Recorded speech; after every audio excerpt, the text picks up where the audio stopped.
Sawadi Cup, and welcome to Tiger Today. One more day from Penang, and as you can see, it's time for food. Hope you're enjoying your food or whatever you're doing in Phuket.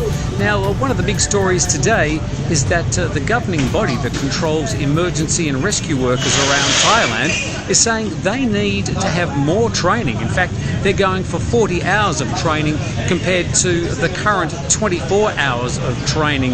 Now, the National Rescue Network says that's not good enough, and they need to make sure they match reality to the new guidelines. So we'll follow that story because, of course, our rescue workers are very important with the current road carnage we see around Thailand. To today's other main news stories.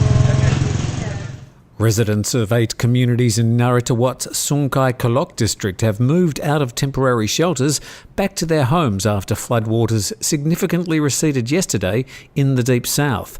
Other areas of Songkhla remain inundated in what experts say is the worst flooding since 2005.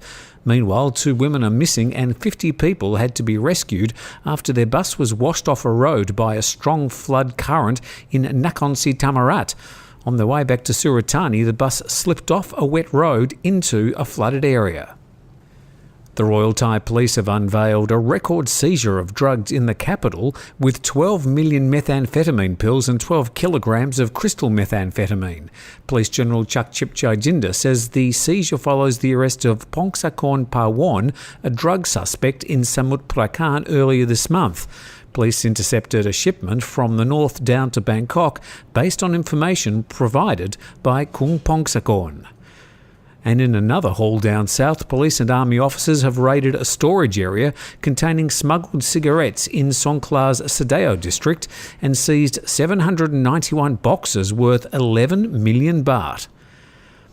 A man who claims he suffered an epileptic seizure that caused him to lose control of his car and killed 2 people and injure 15 others in Pattaya on Monday has tested positive for a Category 1 drug at the time. Police are awaiting a medical report to confirm his claim about being epileptic. The 44-year-old is currently under detention, having been denied bail. The Revenue Department is asking defiant gold shops to enter a single accounting system or else they could face a money laundering probe. 1,000 out of the country's 7,000 gold shops have so far refused to enter the new accounting system. Gold turnover is estimated at up to 500 billion baht annually, but only around 300 billion baht is currently being reported.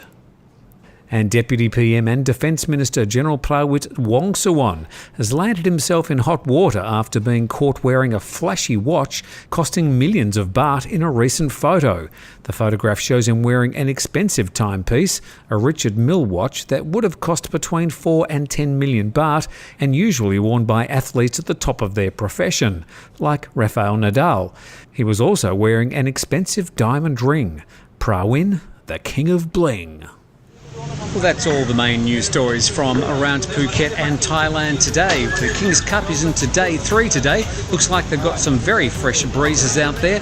As you can see, the weather looks like it's going to be not too bad. A threat of some thunderstorms perhaps later in the day, although we've heard that for the past week.